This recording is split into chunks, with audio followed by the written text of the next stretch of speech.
Hello, everyone, and welcome to another segment of Real Talk. If you haven't listened to Real Talk before, this is a trading podcast that has no fluff, no bullshit, only real talk. Throughout the course of the series and episodes, we're going to be discussing topics to do with the markets, Forex, stocks, futures, indices, all types of markets. And we're going to be discussing ways that they are manipulated and controlled, and also who moves them, the who, what, where, when, and whys of it. This topic isn't widely discussed online. There's not many people that actually talk about it. So I feel it's important to make an impact in the trading community, in the retail trading community, and get some of these ideas out there and try and encourage people to think a little bit differently, because the market is not what the masses think it is. Now, I seen a comment the other day where I actually put some of the results. No, that's the next episode. Actually, I'll talk about that. But I did some polls on my Instagram, and a lot of people think that the market's too big to be manipulated, right? And it's not. Like, there's like four banks that control the Forex market. It gets a bit wider for the futures market, and it gets a bit wider for the stock market. And they've got ways of manipulating stock price, especially low cap stocks. They're much easier to manipulated by smaller parties. And come on, you really think that banks are going to put their money to chance, just to randomness? And if the true nature, right, of the market was a random pattern, there'd be no way you could trade it, because it would be in its nature random. The only reason why we trade is because of statistics and probabilities. Regardless of your edge, it's a statistical and probability edge. And if it was completely random, you wouldn't have an edge. It would be completely random.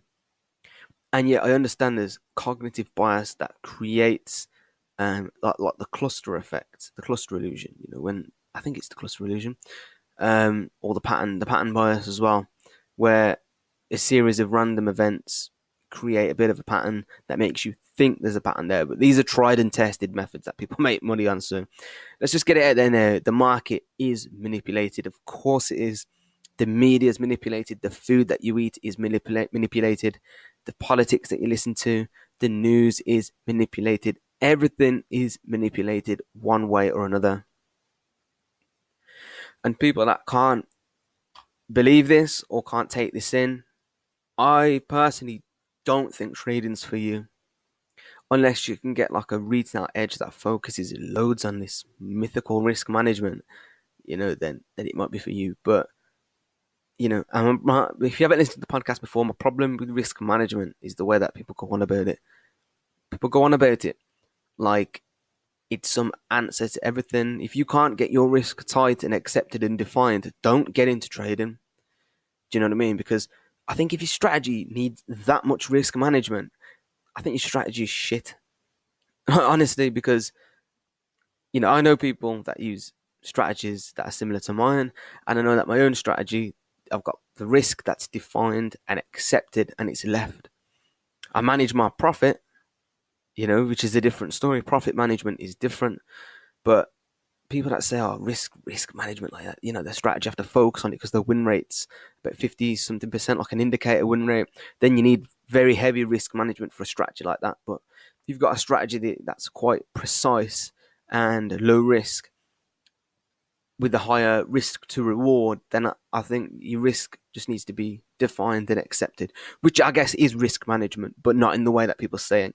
So that's my issue with it, is the way that it's said in the retail world is totally crazy, because people out there, which it does work. If you can get a RSI and you can manage that trade and manage the risk and lower the lot size and all this around it, you could probably make it work. But I'm looking to keep trading easy. You know what I mean? Keep it easy, keep it simple. There's no need to get into this crazy risk management things. Accept your risk, define it, you're good to go. So the definition of manipulate is to handle or control in a skillful manner, or control or influence a person or situation cleverly and unscrupulously. So in that sense, many things are manipulated. People think that manipulation has a bad tone to it, when it doesn't always mean it's a bad thing. They manipulate the markets because they have heavy volume of contracts or money or whatever in the market. So by them moving it manipulates the market, because why? They have the handle, they have the control, they have the skill to be able to do it. So just looking at the definition like that, we can understand what manipulation actually is. And obviously, because they've got the control, they need to sell and buy. They need to create scenarios where they can offload and load up on contracts or money or shares, whatever it is.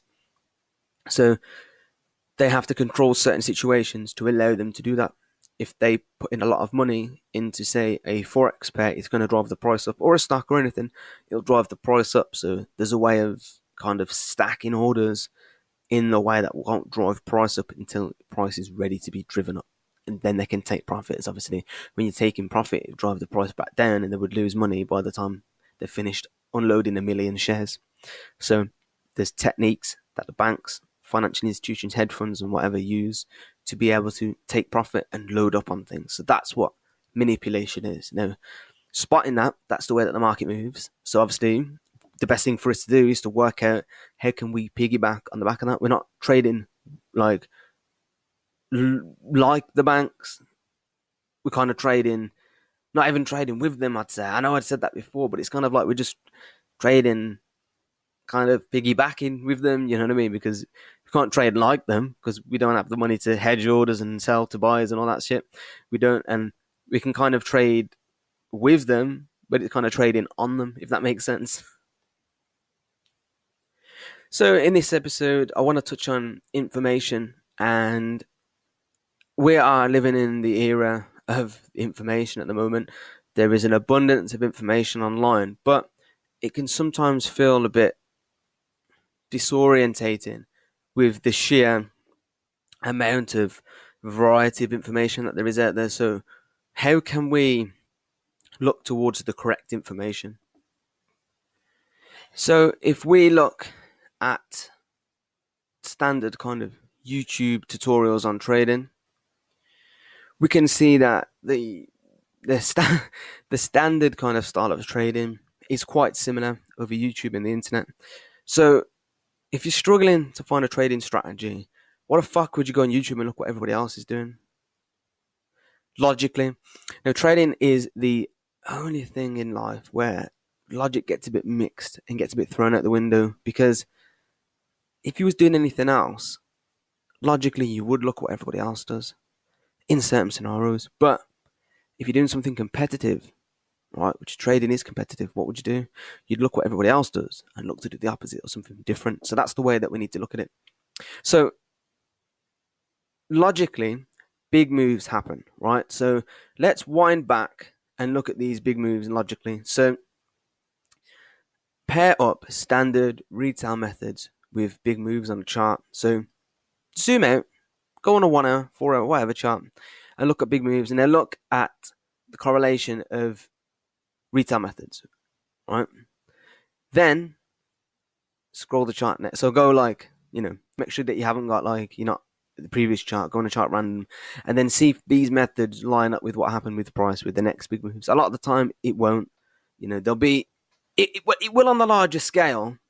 If you think price looks bullish, if you've got a bit of background on the market, you're probably right, price does go bullish, but it will shake out the buyers and sellers first. Now, using that information, what can we do? So let's apply, say, a trend line, which don't exist in the market. There's something that happens in hindsight.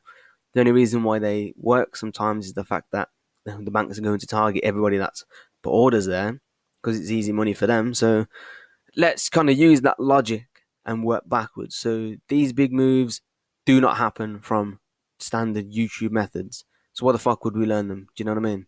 So if these moves kind of get caught in between, logically, what is the best way to learn trading? Think about it for a minute. If you're not sure, it's following these big moves. So to work out the best way to trade, you need to start back testing and looking at what's causing these big moves, what's lining up to create these big moves, what confluences is there. Yeah, you can research and find these out, but this is just doing it nakedly, just sheer kind of logic and common sense. So if the methods that you find on YouTube and online don't line up with these big moves, what is the fucking point in learning them? Now, if we look at these big moves and look at what creates them, we start to see that, hang on a minute, there's a correlation to these moves. Then it starts to make a little bit of sense, and it starts to be okay. Now we understand what's happening. Now let's put ourselves in the mind of a retail trader, but instead of that being our entry, let's look at that for being the market's movement. How the market is always going to search for these retail and smaller firms and smaller banks and funds, going to search for their orders, because the market has to balance itself, and doing that, it has to interact with the orders in between. It has to. It's not that the banks are targeting people like singly. It's just the way that the price is delivered.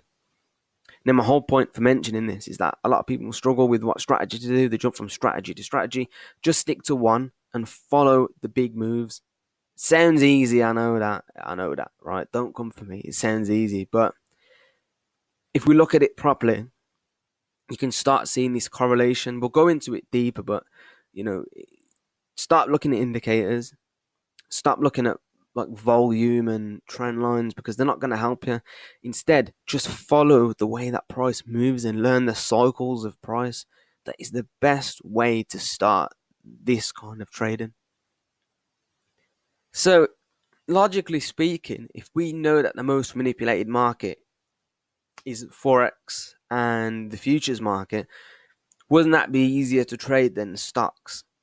Right? Stocks are a bit different because big whales can get involved in kind of lowish cap stocks to medium cap stocks, and obviously you get whales manipulating it, whereas with Forex and some futures combined, it's 50% of the market's controlled by 4 to 5 banks of the entire volume, 50% of it, and then the other 40% of the other banks and 10% is retail mixed with algos and all kinds of other stuff. So it makes it much simpler to follow their footprints and institutional activity, and all we need to do is tag along. That's all we're trying to do, right?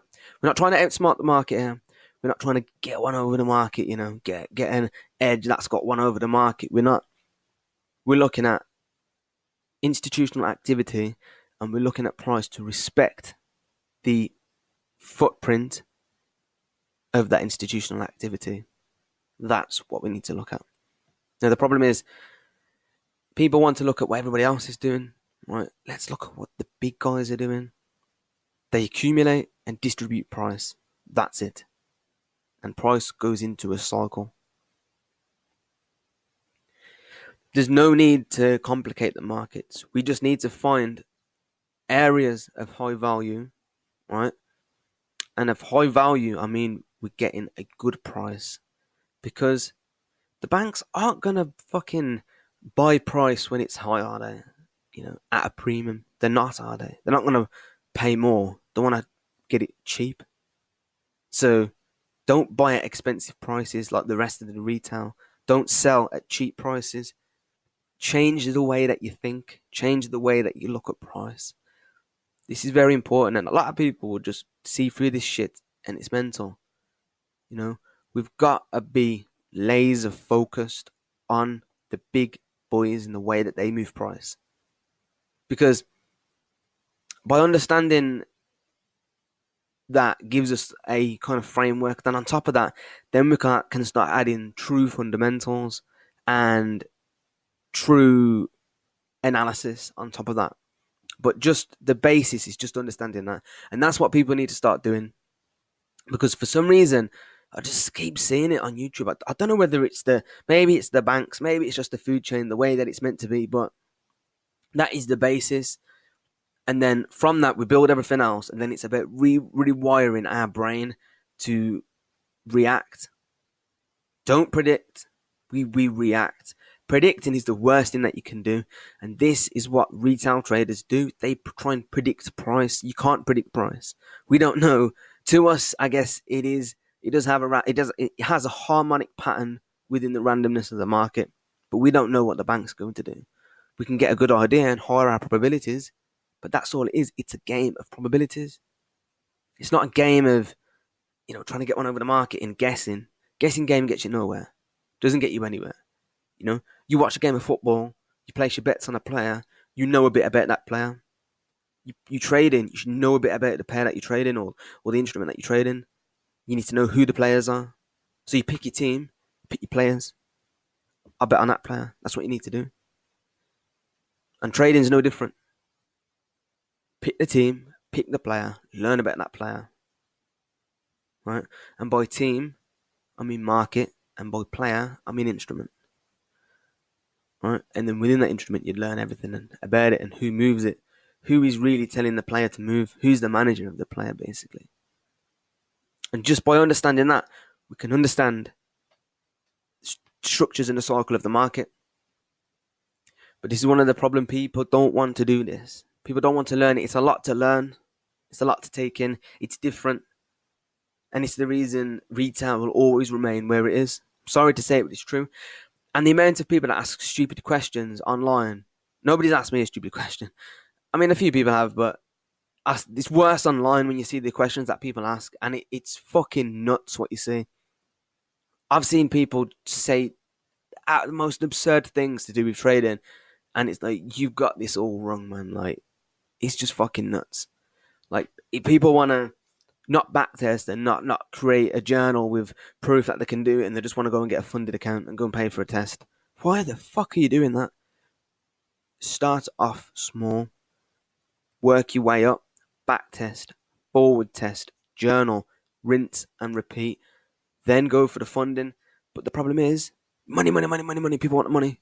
Get your fucking eyes off the money for a minute and focus on being right. Focus on turning demo money into more demo money before you even touch a real account. Then when you've done that, then open a small account. Plan. Don't look at this, I'm going to be successful on this day, because it's not going to fucking work. It's not going to work. You need to say, these are my goals. Right? I want to be this consistent by this day. I want to finish this studies. I want to finish that book. I want to be working toward this and that day. You put a date on things, you're setting yourself up for failure. I've done it, and I've heard people say it.